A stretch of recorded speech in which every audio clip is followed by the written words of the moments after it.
আসসালামু আলাইকুম everyone, welcome to my cooking channel. আজকে আমাদের রেসিপি হলো ঈদ স্পেশাল বাসন্তী পোলাও। কুরবানি ঈদে খাসির মাংসের সাথে এইভাবে বাসন্তী পোলাও করে খেয়ে দেখবেন, খেতে খুবই ভালো লাগে। আমি একদম আলাদা পদ্ধতিতে তৈরি করে দেখাবো, যার ফলে পোলাও তলায় লেগে যাবে না আর ঝরঝরে হবে। তাহলে চলুন পুরো ভিডিওটি দেখতে থাকুন। প্রথমে গোবিন্দভোগ চাল একটা বাটির মাপ করে 5 বাটি চাল নিয়ে নেব। এখানে 5 বাটি চালের পরিমাণ হলো 1.5 কেজি। এরপর চাল ভালো করে জল পাল্টে পাল্টে 2-3 বার ধুয়ে নেব। ধোয়া হয়ে গেছে, এবার চালগুলোকে একটা কুলোর উপর ছড়িয়ে জল শুকিয়ে নেব। 5 থেকে 10 মিনিট এইভাবে ছড়িয়ে রাখলেই জল শুকিয়ে যাবে। জাস্ট জল জল ভাবটা কেটে গেলেই হবে। ততক্ষণে আমি একটা পেস্ট তৈরি করে নেব। তার জন্য লাগছে 10 থেকে 12টা কাঁচা লঙ্কা ও কয়েক টুকরো আদার স্লাইস। এবার এটা ফাইন করে পেস্ট করে নেব। আর এইদিকে চাল শুকিয়ে গেছে, একটা বড় বোলে তুলে নেব। এরপর একটা আলাদা পাত্রে 7 থেকে 8 চামচের মতো ঘি দেব। ঘি হালকা গরম করে নেব। ঘি হালকা গরম হয়ে গেছে, এমন অবস্থায় 1.5 চামচ হলুদ গুঁড়ো দেব। হলুদ গুঁড়ো ভালো করে ঘিয়ের সাথে মিশিয়ে নেব। মেশানো হয়ে গেছে, এবার এটা ডাইরেক্ট চালে দিয়ে দেব। এইভাবে ঘি গরম করে হলুদ দেওয়ার ফলে পোলাওয়ের কালার খুব ভালো হবে। আর দেব একসাথে পেস্ট করে রাখা আদা ও লঙ্কা। দেব 1 চামচ গোলমরিচ গুঁড়ো, 2 চামচ গরম মশলার গুঁড়ো দিয়ে আবার সবকিছুকে ভালো করে মিশিয়ে নেব। খুব ভালো করে মশলা চালের সাথে মেশাতে হবে। মেশানো হয়ে গেছে, 10 মিনিটের জন্য রেস্টে রেখে দেব। 10 মিনিট পর চাল ভাজার জন্য ওভেনে একটা বড় পাত্র চাপিয়ে দেব। এবার দেব 5 চামচ ঘি। ঘি গরম হয়ে গেছে, দেব কয়েক টুকরো দারুচিনি, 2টো বড় এলাচ, 8 থেকে 10টা ছোট এলাচ, 9 থেকে 10টা লবঙ্গ ও 4 থেকে 5টা তেজপাতা। সবকিছুকে হালকা ভেজে নেব। তারপর দেব কাজু বাদাম।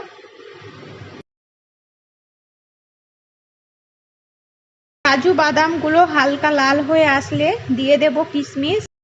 সবকিছুকে আরো 2 থেকে 3 মিনিট ভেজে নেব। ভাজা হয়ে গেছে, তুলে নেব। এরপর মশলা মাখা চাল ভেজে নেব, তার জন্য চাল দিয়ে দেব।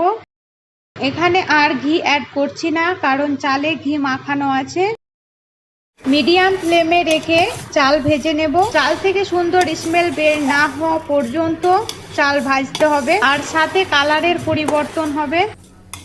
অপর দিকে চাল সেদ্ধ করার জন্য জল গরম করে নেব, আর এই দিকে চাল ভাজতে থাকবো। ভাজা হয়ে গেছে, এবার একসাথে ভেজে রাখা কাজু, কিশমিশ ও গরম মশলাগুলো দিয়ে দেব। চালের সাথে মিশিয়ে নেব।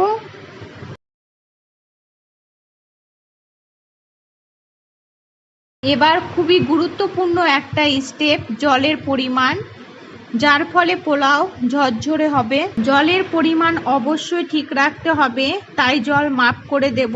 যেই বাটিতে চাল মাপ করে দিয়েছি সেই বাটিতে মাপ করে জল দিতে হবে। চালের পরিমাণ থেকে ডাবল জল দিতে হবে, অর্থাৎ 1 বাটি চাল দিলে 2 বাটি জল দিতে হবে।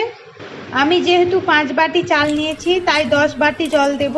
এখানে আরো একটা টিপস, গরম জল অবশ্যই ব্যবহার করতে হবে, যার ফলে বাসন্তী পোলাওয়ের স্বাদ খুব ভালো হবে। 10 বাটি জল দেওয়া হয়ে গেছে, এবার ভালো করে নাড়িয়ে নেব। এরপর হাই ফ্লেমে 10 মিনিট ঢাকা দিয়ে চাল সেদ্ধ করে নেব।